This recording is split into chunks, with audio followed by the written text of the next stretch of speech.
ነገ ማለትም ሚያዝያ 9 ከአንድ ቀን በኋላ አቤት አቤት አቤት ደረሰ። እንኳን አደረሳችሁ። በእውነት ስምን የጠራ መታሰቢያን ያደረገውን እናትና አባቱ ሞተው ሲኦል ቢገቡም እንኳን ለአንተ ስል የብርሃን ከተማ አስገባልሃለሁ የተባሉት ቅዱስ ብዙ ኃጢአት የሰራ አረመኔም ቢሆን መታሰቢያን ያደረገውን ሰው እምርልሃለሁ። ማህበርህን የሚጠጡ መታሰቢያን የሚያደርጉ ሰዎች ቢኖሩ እኔ እንደ ሙሴ ሆኜ ማህበራቸውን እባርክላቸዋለሁ። ስምን የጠራ መታሰቢያን ያደረገ በዓልህን ያከበረ ሰው እስከ 25 ትውልድ ድረስ እምርልሃለሁ። በዓልህን የሚያከብር ዝክርን የሚዘክር መታሰቢያን የሚያደርግ በስም የሚማጸን መነኩሴ በዓለም ኃጢአት ሐመረ ሥጋው ቢሰበርበት ክንፈ ድንግልናውን እመልስለታለሁ። የገድልህን መጽሐፍ በቤቱ ያስቀመጠ ሰው የሰውም ሆነ የአጋንንት ፈተና፣ በሽታ፣ ችግር፣ ረሃብ፣ የሰው ሞት፣ የእንስሳት ሞት አይከሰትበትም። ከቤቱም የእህል በረከት አይታጣም። አጽምህ ባለበት በመቃብርህ ቦታ ዳውንት መጥቶ የተቀበረውን ሰው ያለ ወቀሳን ያለ ከሰሳ ገነት አስገባዋለሁ። ያላመነ ሰው ቦታህን አላስረግጠውም። በአንተ ቃል ኪዳን ያልተማመነ ሰው ደጅህን አይረግጥም። ልጅ የሌለው ሰው መካን የሆነ ሰው በአንተ ቃል ኪዳን ቢማጸን ደጅህን ገዳምን መጥቶ ቢረግጥ ልጅን እሰጠዋለሁ። ስምህን የጠራ በቃል ኪዳኔ የታማመነ በዓልን ያከበረ ዝክር መታሰቢያን ያደረገ ሰው እናትና አባቱ ሞተው ሲኦል ቢገቡበት እንኳን ስለ እርሱ ዝክር ስለ አንተ ቃል ኪዳን ብዬ እናትና አባቱን ከሲኦል አውጥቼ ገነት የብርሃን ከተማ አስገባልሃለሁ የተባሉት። አደራ ይህንን ቪዲዮ አንድ ቀን ቀድሜ የሰራሁበት ምክንያት ሁሉም ሰው ለበዓሉ እንዲዘጋጅና ቃል ኪዳናቸውን እንዲያውቀው በቃል ኪዳናቸው እንዲታሰር ለማለት ነው። በሚቻላችሁ መጠን የምትችሉ በዕለተ ቀናቸው ልክ 99 የማትችሉ ደግሞ ቢያንስ 33 አንዳንድ ጊዜ ኮፒ ሊንክ በማድረግ ለሁሉም ሰው እንዲዳረስ አድርጉልኝ።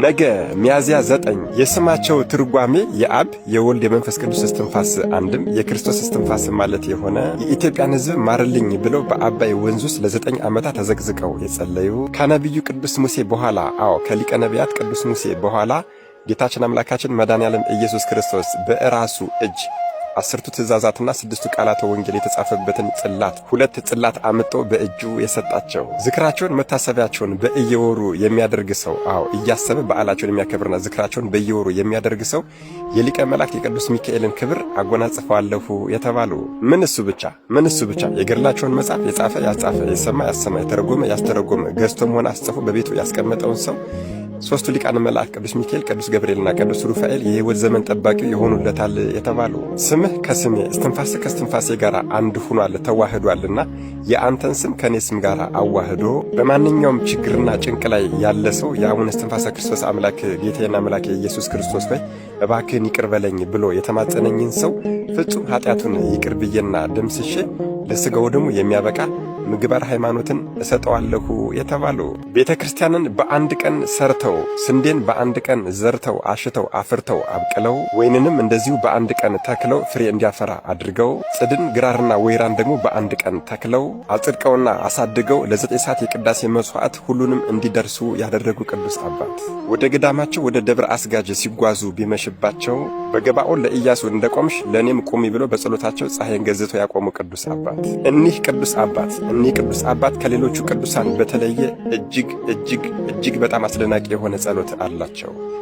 በአምላክ ልቦና በእናታችን በቅድስተ ቅዱሳን በቅድስት ድንግል ማርያም ልቦና በሰባቱ ሊቃነ መላእክት በ99ኙ ነገደ መላእክት በ24ቱ ካህናተ ሰማያትና በ40ቱ እንስሳ እግዚአብሔር በመረጣቸውና በወደዳቸው በቅዱሳን በጻድቃን በሰማዕታት በደናግልና በመነኮሳት ልቦና ታስባና ተይዛ የምትኖር እንደ ድርሳነ ማህያዊና እንደ መልክዓ ኢየሱስ ያለች ታላቅ ጸሎት አለቻቸው።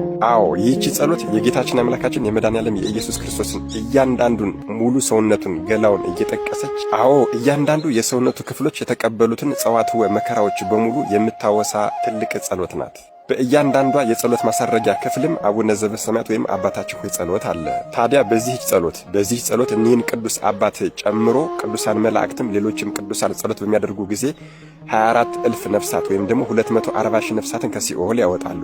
ጸሎት ባደረጉባት ጊዜ ማለት ነው። እናታችን እግዝእትነ ማርያም ጸሎት ባደረገች ጊዜ 400,000 ነፍሳትን ከሲኦል ታወጣለች። ኃጢአተኛ ሰው እንኳን ንስሐ የገባ ኃጢአተኛ ሰው እንኳን በዚህች ጸሎት ባደረገ ጊዜ 1000 ወይም ደግሞ 1000 ነፍሳትን ከሲኦል እንደሚያወጣ ቃል ኪዳን ተሰጥቶታል። እጅግ በጣም ይገርማል። ምንም ኃጢአተኛ ቢሆንም እንኳን ንስሐ ገብቶ በዚህች ጸሎት ቢማጸንና ጸሎቷን ቢፈጽማት ቢያደርጋት 1000 ነፍሳትን ከሲኦል እንደሚያወጣ ቃል ኪዳን ተገብቶለታል። ታዲያ ይህችን እጹብ ድንቅና ግሩም የሆነች ኃያል ጸሎት ከሲኦል ነፍሳትን አታስወጣም አታስምርም ብሎ የሚጠራጠር ሰው ቢኖር መንግሥተ ሰማያትን አያያትም ብሎ ግዝቱ ተቀምጧል።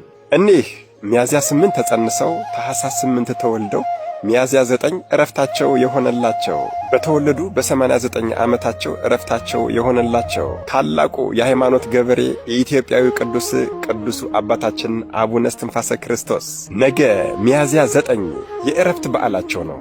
አደራ እንግዲህ ይህንን ቪዲዮ ቅድም እንደነገርኳችሁ አንድ ቀን ቀድሜ የሰራሁበት ምክንያት ሁሉም ሰው አውቆና ተረድቶ በዓላቸውን እንዲያከብር በቃል ኪዳናቸውም እንዲታሰር የበረከቱን ተካፋይ እንዲሆን ከማለት ነው። እንግዲህ የሚቻላችሁን ያክል በደንብ አድርጋችሁ ኮፒ ሊንክ በማድረግ የክርስትና ግዴታችሁን ተወጡ እላለሁ። መድኃኔዓለም ኢየሱስ ክርስቶስ ከቅዱሱ አባታችን ከአባ አቡነ እስትንፋሰ ክርስቶስ ረድኤት፣ በረከት፣ ምልጃ፣ ቃል ኪዳን፣ ፍቅር አይለየን። አሜን። ቆየን።